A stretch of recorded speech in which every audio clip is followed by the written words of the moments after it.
皆さんこんにちは、ゆいガールです。今日のゆいガールゆいチャンネル大人の女子会は私美和とさきこがお届けいたします。そして今日の、ロケ場所なんですけれども、前にもねこちらでお届けしました、米子市富士見町にございます韓国風家庭料理の素敵なお店カズさんにやってきております。今日は特別に持ち込みでもね、ここのお店ってね、持ち込みもさせてもらえるの、日本酒。そうなんだ、これ素敵いいでしょうね。はい、ということで今日はですね、この上台の源流どぶろくというのを私持ってまいりました。シュワシュワですね。シュワシュワどうなのかな、ちょっとね松江から米子に来る間に電車に揺れてるからちょっと怖いんだけど、プシュっていくかも。これはね、西博郡伯耆町にありますどぶろく特区の上ロック、ドブロックじゃないよドブロックってあれだよね、なんだっけ、ドブロックもしかしてだけどもしかしてだけど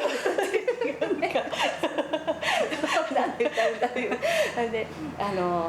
このどぶろくをもう勝手に作っちゃいけないのね、やっぱりね。でちゃんと申請をしてどぶろくを作る場所が決められているんだけど、島根には何か所かあるんだけれども、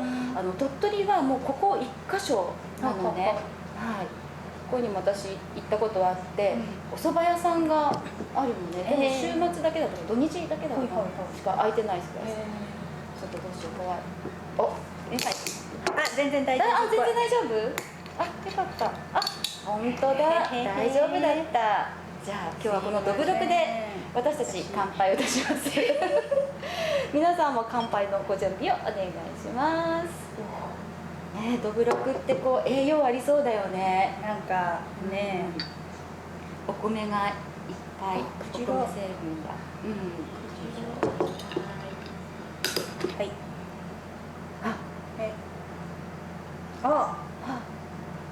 麹の匂いがする。すごいお米してるね。このつぶつぶはお米なんだよね。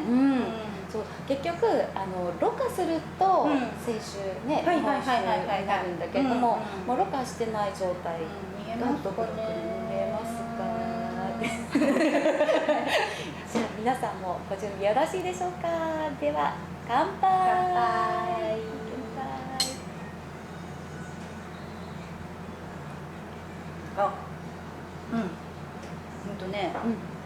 美味しい。どんな感想が飛び出るかと思って。すいません、美味しいばっかりで。ね、ちゃんとこう香りがすごい甘いから、ちょっと甘酒に似たような香りもするけど、香りがねすごい味はいい。お酒。でも美味しい。で、よくこうどぶろくってもう結構とろっとしたのとかあるんだけれども、これ割と飲みやすく。さらっとしてるでしょ。なぜかって言ったら、お米をね半分削ってるの、50%精米だから大吟醸どぶろくみたいな感じなの。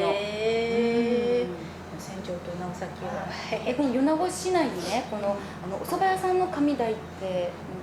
お蕎麦屋さんもあって、でそこも同じ系列というか、だからじゃあそこに行けばね。そうそう、伯耆町で作ったこの酒がそのお蕎麦屋さんでも飲めるの。今度行こうね。行こう。そう、またね、お蕎麦とどぶろくもね、なんかおつだもので、そこの大将はですね、これをなんでソーダとかで割ったりとか、さらにシュワシュワ度を上げてっていうか、そうなんだ。どぶろくハイボールみたいなのもね出してくれたりして、夏とかにもよかった。ハイボール好きな人はいいかな。いや、いいかもね。いや、でもいいと思わない。すごいですね。でもこれが美味しい。このままが。今日はね、どぶろくつながりということで、10月に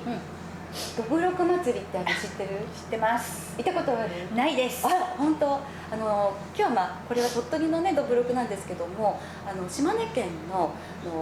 出雲市にあります坂神社という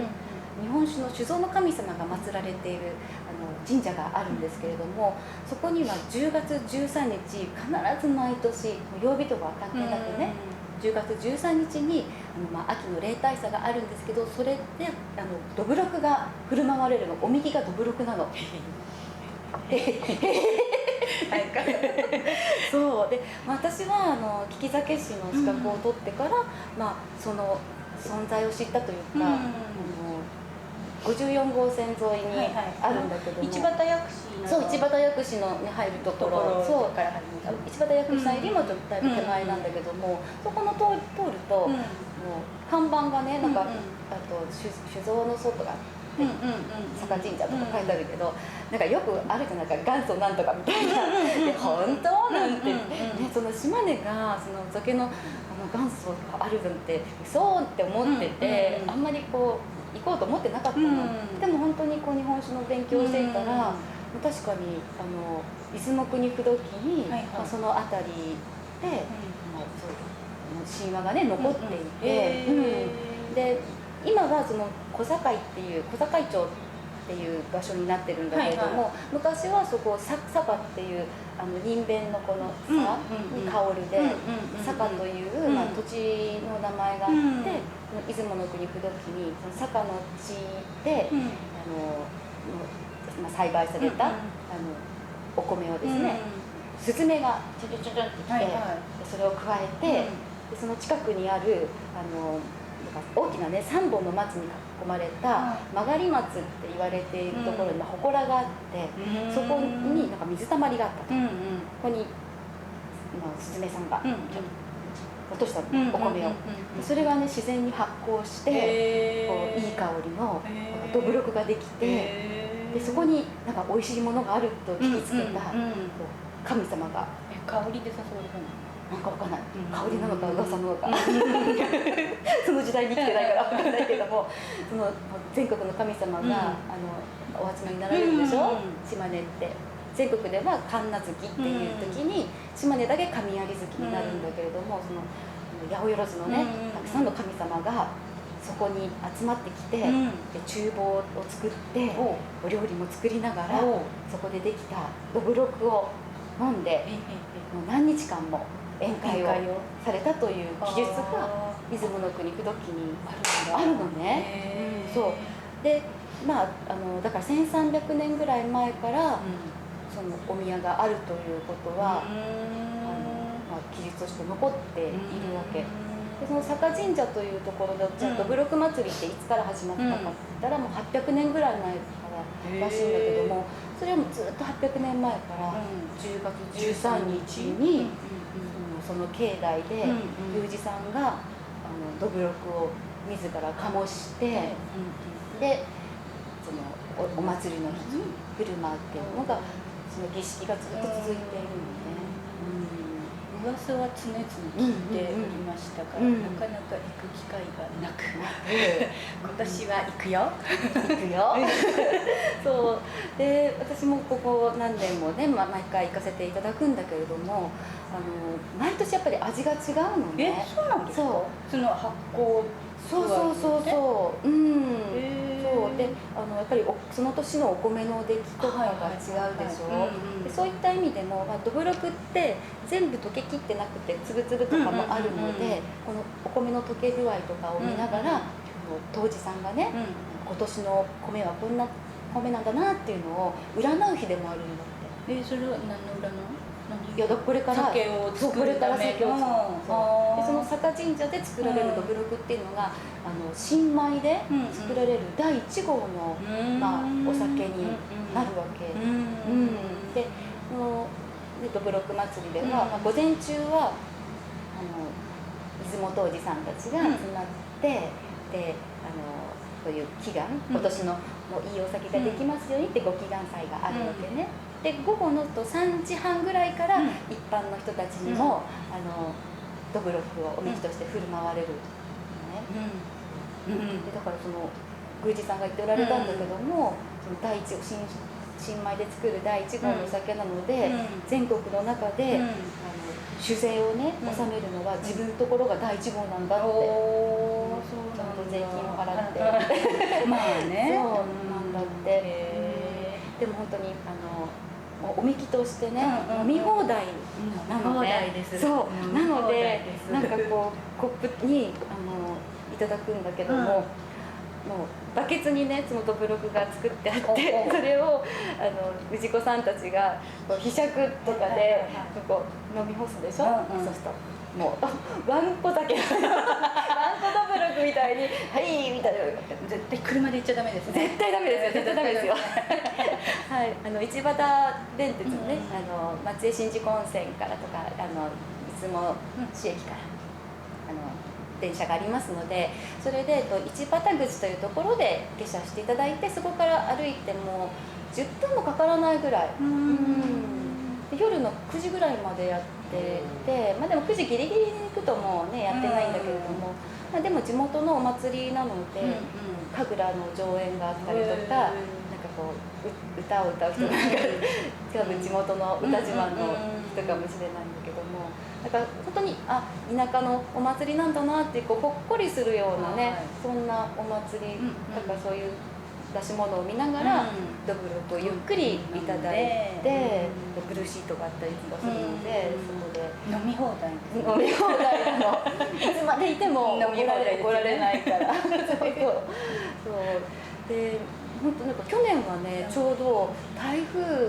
の影響で電車が5時にストップしちゃったので、で私もまあそれまでには行ったんだけど、その後宮司さんに「あの後は祭りはどうだったんですか?」って「やるよ」みたいな「全然9時までやったよ」とか言ってね、さすがやっぱり神事というものはどんな天候であったとしてもやっぱされるんだなと思うし。本当にこう最後までいるとね、だんだんこう地元の人がこう子どもたちも一緒になってね、でこうオロチの舞とかもするんだけど、まあ、子どもたちが前の方に行ってオロチに向かってなんか「えい!」とかって戦おうとする子がいたりとかして、だから本当にほのぼのとしてお酒の神様って言っても、その土地を守ってる氏神様なんだな、そのお祭りなんだなってことがすごくわかるし、一応坂神社っていうのと、あと松尾神社って2つの名前を持っててね、その神社が。鳥居が2つあるんだけど、そうで1つ目が松尾神社で、2つ目の鳥居が坂神社って書いてあって、もともとは、坂神社っていうのが氏神様の呼び方で、松尾神社っていうのは、酒造の神様としての言い方らしくて、松尾神社は京都にもそうですね。だからきっとなんか松の尾って書くんだけど、なんかお姉さんもなんかやっぱりお酒にそうね、松尾ですから。松尾ですから彼女は何かね、ちょっと行ったらビビッとくるものがあるかな。あるかな。で私は三輪なんだけどさ、奈良に大三輪神社ってあって、ですよね。昔はなんかおみきのことみきを三輪って言ったらしくて、やだ。ちょっとどうせ私たち2人で参拝したら何かが起こる。はい、ということで10月13日、私たちも行きますので、もしよかったら皆さんも、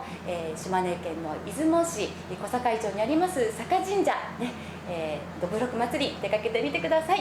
それではまた